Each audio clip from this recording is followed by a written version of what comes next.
Ananda berdua akan membangun sebuah rumah tangga yang bahagia di dunia dan akhirat, yaitu masuk surga, keluarga yang sakinah, mawaddah, warahmah. Kami berpesan kepada Ananda berdua, yang pertama adalah luruskan niat. Luruskan niat hanyalah beribadah dan mencari ridho Allah Subhanahu wa Ta'ala semata. Janganlah diniatkan karena ketampanan ataupun kecantikan.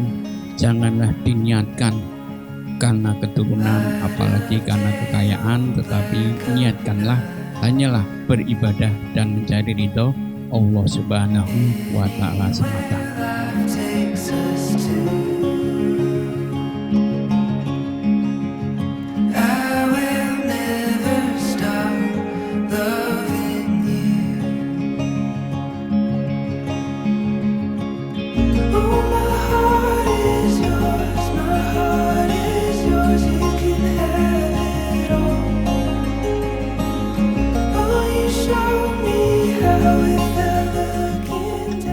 Ya Fajar Adi Saputra bin Soeharto selaku wali hakim, aku nikahkan Ni Putu Yuni Wulandari binti Inyoman Speaker kepada engkau dengan mas kawin seperangkat alat sholat dan uang 1.572.010 rupiah dibayar tunai.